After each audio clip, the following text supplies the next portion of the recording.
हैदराबाद में आप आएंगे तो पाएंगे कि दो अलग अलग ध्रुवीय व्यवस्था यहाँ पर देखने को मिल रही है। एक तरफ जो मुस्लिम मतदाता हैं वो ज्यादातर असदुद्दीन ओवैसी की बात करते हुए दिखाई दे जाएंगे, तो दूसरी तरफ जो हिंदू मतदाता है वो बीजेपी के पक्ष में मतदान करने की बात करेंगे। लेकिन यहाँ पर जो लोग मौजूद हैं इनसे जरा जानते हैं, सर किसका जोर चल रहा है हैदराबाद में? अभी तो पता नहीं है क्योंकि ये पहली बार हाँ, ऐसा अच्छा कैंडिडेट आया है जो किसका अच्छा कैंडिडेट? बीजेपी का। बीजेपी यहाँ का। पे हाँ, हाँ, तो टक्कर मिलेगी बहुत बढ़िया, ओवैसी साहब को। बहुत। फेवरेट पार्टी कौन सी है? बीजेपी। बीजेपी क्यों? नरेंद्र मोदी के साइड में हम इसलिए। नरेंद्र मोदी जी। क्या अच्छा काम किया है उन्होंने? क्या अच्छा काम नहीं किया है उन्होंने, बहुत कुछ तो किया है अभी हमारे लिए, बी इट इन एकेडमिक्स के तौर पे हो या फिर इन जनरल भी उन्होंने बहुत कुछ हमारे इन जनरल लोगों के लिए, कैसे मुस्लिम हिंदू के तौर पे नहीं बोल रही हूँ हाँ, मैं, लोगों के लिए उन्होंने बहुत कुछ लोगों अच्छा के लिए किया बहुत है। अच्छा काम किया। ठीक है, आप लोग बताइए कौन यहाँ पर आगे चल रहा है? मोदी का मोदी साहब। क्यों? मालूम नहीं होगा। ये नहीं मालूम है। अच्छा, मोदी साहब ने किसको उम्मीदवार बनाया है ये मालूम है? नहीं। तो जब वोट देने जाएंगे तो क्या देख के वोट देंगी? कमल। कमल का फूल। उम्मीदवार कोई भी हो, हाँ, मैं उम्मीदवार का नाम पता है? ये तो मैं बहुत दिन से यही देते आ रही हूँ। वही देते आ रही हैं। हैदराबाद में भी कमल का फूल। हाँ। यहाँ तो ओवैसी साहब का जोर चलता है बड़ा। नहीं, मैं उनको ही देती हूँ। आप उन्हीं को देती हैं। आप बताइए आप किसको देती हैं? नया आया, वोट नहीं हुआ। हाँ? वोट नहीं हुआ। अच्छा, आप नया आए हो, आप वोटर हो यहाँ हैदराबाद हाँ, के? अभी- अच्छा, नरेंद्र मोदी। इधर तो 20 साल 20 साल हो गए 22 साल हो गया। वोटर यहीं के हैं। हाँ, इधर का ही। ठीक। हैदराबाद का माहौल क्या है वही जानने की कोशिश कर रहे हैं। किसका माहौल है? मोदी का ही माहौल है। मोदी का माहौल है। और हैदराबाद कौन जीत रहा है? हैदराबाद में MIM ही आता है। आप कहाँ के वोटर हो? मैं यही का हैदराबाद का हूँ। तो हैदराबाद में बीजेपी आएगी, MIM आएगा? MIM आएगा। MIM आएगा। और देश में? देश में मोदी आएगा। देश में मोदी आएगा, ये आप लोगों को पता है? पता है। आप बताइए यहाँ से कौन जीत रहा है? उससे काम करे हैं, किए ना मोदी जी ने। मोदी जी ने जैसे अयोध्या का एक सुलझाया। हाँ। और वाराणसी का भी वो सुलझाया। क्या नाम है आपका? राजेश कुमार सोनी। राजेश जी, आप बताइए किसका चल रहा है जोर? MIM। क्या नाम है आपका? जफीर साहब, MIM का क्यों जोर चल रहा है? सबसे अच्छा काम ओवैसी साहब का क्या है? सब कुछ अच्छा है। यहाँ से और कोई नहीं जीतेगा, केवल ओवैसी जी। आप बताओ ओवैसी साहब। कितनी उम्र है आपकी? 19 साल। पहली बार वोट डालने जाओगे, इंशाल्लाह। क्या चलेगा दिमाग में वोट डालते समय? बहुत कुछ रोजगार, चलेगा, बोल नहीं सकते। महंगाई। लेकिन हैदराबाद से वैसे ही जीतेंगे, इंशाल्लाह। वही जीतेंगे। पुश्तैनी परंपरा को आगे बढ़ाते हुए सुनील मोदी जी की शॉप पर हम पहुंच चुके हैं और चारों तरफ सिर्फ मोतियां ही मोतियां आपको दिखाई देंगी। मोतियों की शॉप 200 साल से इनकी है। तो सर कैसा चल रहा है कारोबार? बहुत बढ़िया है जी कारोबार। जितना भी बाहर से पर्यटक आता है और ये हैदराबाद की धरती पे पैर रखता है तो उसके मन में एक ही विचार आता है कि मैं यहाँ से मोती ले जाऊं अपने परिवार के लिए, अपने मित्रों के लिए, अपने दोस्तों के लिए। और ये हैदराबाद की देन है मोती।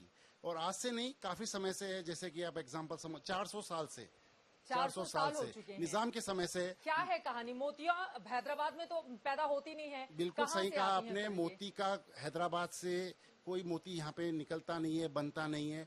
लेकिन ये नेचुरल है, ये ओरिजिनल है, ये सीप में ही पाया जाता है। बिल्कुल। और ये सारा का सारा इंपोर्ट होता है। कहाँ से? सारा, जैसे ऑस्ट्रेलिया हो गया, जापान, चाइना, वेनिजुला, बाहर की कंट्री से मोती आता है। जैसे हीरे का काम सूरत में है बहुत बढ़िया ढंग से, और जेम्स का काम जयपुर में है, जवाहरात का, माणक बनने का। उसी प्रकार सेम हैदराबाद भी मोती की नगरी के नाम से जाना जाता है, pearl of city.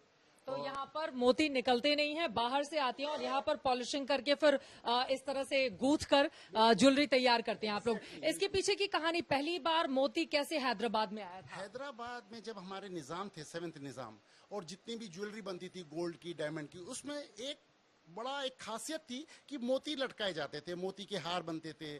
Traditional jewellery आज भी वो चली आ रही है परंपरा 400 साल से निजाम की, जिसमें मोती का एक सतड़ा हो गया, जैसे कि आप ये देख रहे हो, ये निजाम की ज्वेलरी के नाम से बिकता है आज भी। इसको कहते हैं सतड़ा। उस टाइम पे राजा रजवाड़ों के टाइम पर, राजाओं के टाइम पे इस हार की महत्व जाती थी। थी। हाँ। तो ऐसे 4-5 मेरे पास तो सैंपल्स है, और भी काफी बनते थे। तो हर ज्वेलरी में मोती लगता था, तब से ये मोती का बाजार बन गया। अब ये बताइए, आपके नाम में तो मोदी लगा हुआ है, लेकिन चुनौतियां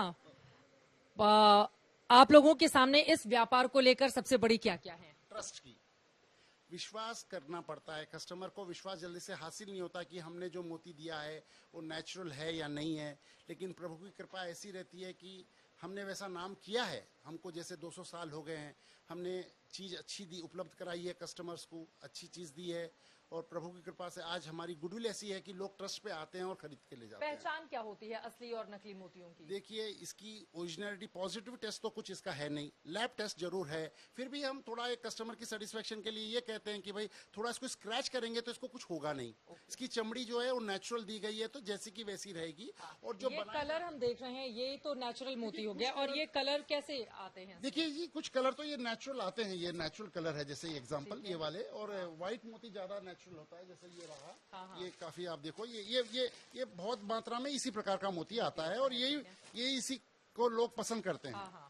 ये मोती जो ये, और ये जो आप कलर देख रहे हो थोड़े बहुत यहाँ पे जो हरे हैं, नीले हैं, थोड़े मल्टी कलर है, ये कलर दिए जाते हैं। लेकिन इस प्रकार दिए जाते हैं कि ये भी जीवन भर ऐसे ही रहते हैं। अच्छा। मोती को कभी कुछ नहीं होगा, चाहे वो पसीना लगे, पानी लगे, गर्म पानी लगे, इसकी एक खासियत है, ये नेचुरल होने के कारण इसको कभी कुछ चेंजेस नहीं आते हैं ये पहनते वक्त। अब मैं आपसे ये जानना चाहती हूँ कि कारोबार पूरे हैदराबाद में मोतियों का कितना है, कितने व्यापारी डायरेक्टली इससे जुड़े हुए हैं? इसमें काफी लोग जुड़े हुए हैं और ये व्यापार पूरा अग्रवाल इंडस्ट्री में है, तो ये अग्रवाल इंडस्ट्रियों के हाथ में है। और मेरा जहां तक विचार जाता है कि 500 व्यापारी तो इसमें कम से कम है और उससे ज्यादा भी हो सकते हैं मेरे अंदाजे से, और अच्छे पैमाने पे काम होता है। कम से कम ये व्यापार ईयरली 500 करोड़ का होता है। 500 करोड़ का हर साल। राम मंदिर निर्माण का मुद्दा हो या फिर 3 तलाक उन्मूलन का, सीएए का मुद्दा हो या फिर अनुच्छेद 370 का, हर मुद्दे पर असदुद्दीन ओवैसी भारतीय जनता पार्टी को बेबाक तरीके से घेरते रहते हैं। राम मंदिर निर्माण का मुद्दा हो या धारा 370 का, दूसरी तरफ 3 तलाक उन्मूलन का मामला हो या फिर सीएए का, हर मुद्दे पर भारतीय जनता पार्टी और नरेंद्र मोदी को बेबाक तरीके से असदुद्दीन ओवैसी घेरते रहते हैं और बीजेपी के नेताओं के निशाने पर भी रहते हैं। लेकिन उनकी ये आक्रामकता कई बार बीजेपी के लिए फायदे का काम कर जाती है। यही कारण है कि बीजेपी की बी टीम कहकर कांग्रेस पार्टी के लोग असदुद्दीन ओवैसी पर निशाना साधते हैं।